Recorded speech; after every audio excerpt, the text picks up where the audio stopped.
Hi there, welcome back to my channel and welcome to a new video. And today is a very exciting video because we are going to talk about our birth story. This girl right here is our daughter Chloe and she is 6 months old. She was born on the 5th of April. We just filmed my first video back and in that I talked about the last few months of my life and I said that for those of you who are interested I would record our birth story.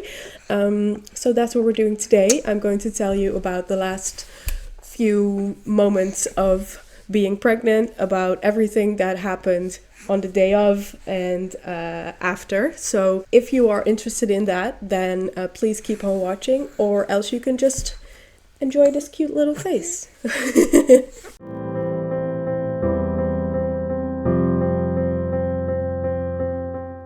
Are you going to be excited to be here, or I think you'll be okay. So my due date was on April the 20th, and on April 4th, so the day before she was born, my fiance and I were celebrating our 12-year anniversary, and I was like, it would be so much fun if she was born today, but nothing happened, and we went to bed, everything was normal. And then around 3:30 in the morning, I woke up with cramps and they were very light.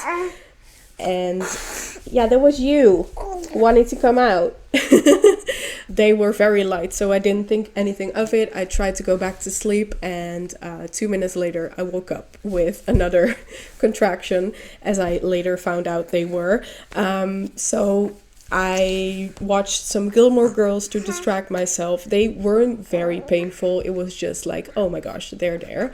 And I watched some Gilmore Girls and they kept coming back every 2 minutes. So I woke up my fiance and I was like, I think we need to call the midwife. So he did, and she told us that if they weren't longer than a minute, then I didn't have anything to worry about yet. And they were very short. They were just 30 seconds and that was it. So she told us to wait for a moment and just see if they would progress, and that I could take a shower if I wanted to. So that's what I did. But they were still coming every 2 minutes, but they weren't like longer than 30-40 seconds, but also not very painful yet. So I just said to my fiance, I was like, you go back to sleep because you might need it. And I tried to, but I couldn't, so I stayed up. At 6 o'clock I called my sister, but because she was working a night shift, so I called her. We talked for a while. The contractions were still okay at this point at 6 o'clock. But around 7 she called me back because she was going home and I was not able to talk properly on the phone anymore. So at that point the contractions were getting more painful. They were still 2 minutes apart, still 40 seconds, 45 seconds, so not enough to call the midwife again. At like 7:15 we called my fiance's parents to pick up our dog because we couldn't have the dog in the house because first of all, he's very protective over me, and second of all, it's just a distraction if he's around me all the time. So they agreed beforehand to come get the dog once it was time. So they got the dog at around 7:30, and at that point I literally could not speak anymore. So I was hunched over the couch, leaning on the couch because I couldn't sit. I had a lot of back labor, so I couldn't sit down. I had to like lean over the couch.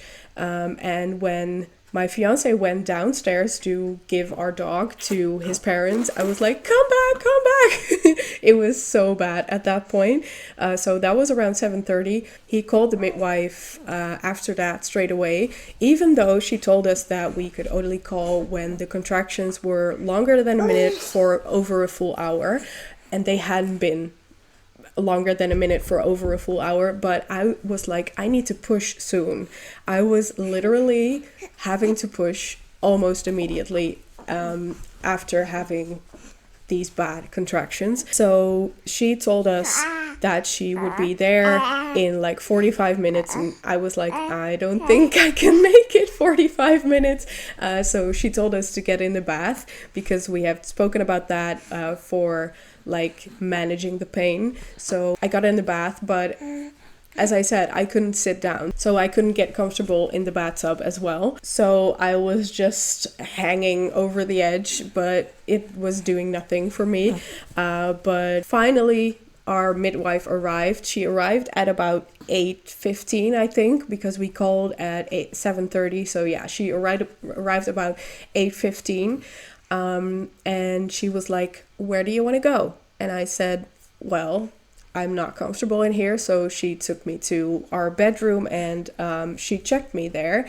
And she was like, "You're at 9 centimeters dilated." And I was in shock because it had been only a few hours at that point. And she said, "We are not going to be able to go to the hospital anymore." And that was shocking because I am such a perfectionist and such a planner. So I wrote an entire birth plan and I really wanted to go to the hospital. I wanted to have medication available if needed. I really wanted to try unmedicated, but if I needed it, I would have liked to have it. So I really planned on going to the hospital, but there was just no time anymore. She was like, "We're going to have this baby here." So she started prepping the room, and at that point I was having such bad contractions and a really big urge to push, but she was like, "No, you have to keep it in." And also my water hadn't broken yet, so we had to do that first. And at that point my fiance had called my mom, so my mom arrived. And I think my mom arrived. I didn't even notice that she came in the room. At one point, I just looked up and she was there. And I was so relieved when she was there because we didn't actually plan on having her there. But I was like, I need my mom here. So she arrived, she took a few photos and a few videos. I'm not going to share those, but I can share a few other videos on the screen every now and then. So at this point, it's like 9 o'clock, 9:15, and I'm like, I need to push. I really, really need to push. And our midwife was still busy, like getting everything together, like my water, we had just broken my water. And she was like, "You can try if you want to." So after 18 minutes of pushing, at 9:42, this beautiful girl came into the world. She was a lot smaller than she is right now. She's still a little small, but she was a tiny, tiny baby. I will put the conversion on the screen because I only know it in kilos and not in pounds and inches. But she was really, really small, and we figured we would have a small baby because I was a very small baby, but she's even smaller. So yeah, my my fiance was like, when she came out, I was like, "That's it? That's the whole baby?" So yeah, she was born at 9:42 on Saturday morning, April the 5th, and it was the best moment of our life. She started crying immediately. One thing I was so scared of was that she wouldn't cry for a long amount of time, and I would be like really anxious, like why is she crying? But she started crying right away, so that was good. But she was very, very, very cold, so we had to wrap her in blankets and an old woolen scarf that my grandma had knitted for us years ago, for me years ago. We had wrapped her in that. We have put her in a tiny baby jacket that was way too big for her, just to get her temperature up. Then they did all the checks on me, and they were like, "You need to go to the hospital because you need to get stitches." So yeah, we just had our little moment of bliss, like on the bed for a while with after my fiance cut the cord, and we just had skin to skin. He had skin to skin. My mom was there. It was beautiful. But then we had to wait because we needed to go to the hospital, as I said. But we live in an apartment and we only have stairs. But I couldn't get down the stairs, so they had to call a fire truck to get here and to lift me out of our window, like that window right there, to get downstairs in like this, on a stretcher, in this like crane thing. And they couldn't get there until 1. So we had to wait. But the time went by so quickly because you just had a baby. Everyone's excited. My mom was calling our entire family. My fiance was calling his entire family. But there were so many people in our house. There was our midwife. There was, I don't know what to call it in English, but here you get a week of care from like a nurse, a baby nurse that comes to your house every single day to help you with your baby in the first week and to check up on you, and they clean your house for a bit, and it's just the first week you have like this special help. And they were there already. Then people from the ambulance came, then the people from the fire truck came, so it was a full house. I was just so surprised by how calm I was, because I'm not good at these types of situations, but I was just, let it go. There's nothing you can do. Just let it happen. Everything that needs to happen will happen. They're just going to take care of us and it's going to be okay. So they put me on a stretcher and they carried me from our bedroom, like through our living room. And then they opened the window. I get scooted out head first. And it was just the most glorious day. I was laying there and I was just enjoying the sun while I was being lifted down to the ground. It was crazy how calm I was. I was literally so surprised by myself, and everyone was surprised by me at how calm I was. So then I got put into the back of an ambulance. My fiance and my mom and Chloe rode in our car to the hospital. And at that point it was like 2. And then they did some checks on me to see how many stitches I would need and how severe it was. And I couldn't get stitched up until 7 in the evening. And I couldn't eat because I had to get sedated to get stitches.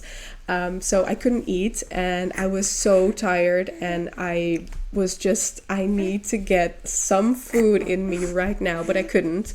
So the first thing I ate was a popsicle that they give you after you get out of surgery.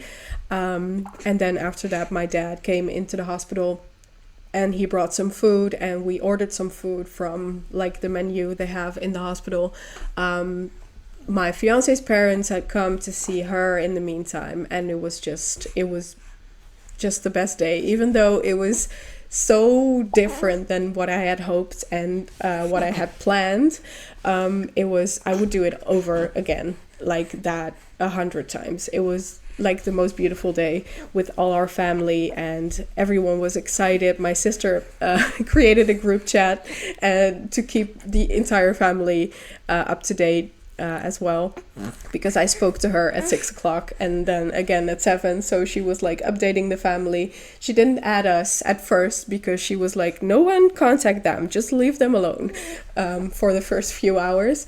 And then we stayed the night in the hospital the first night because I just had gone surgery, so I had to stay for a night. And after that, the morning after, we went home. And we came here. The day nurse that we have, like the baby nurse, came and she like explained everything to us, to my fiance mostly. And I was just in bed all day, but we received our first few visitors that day, and just the week after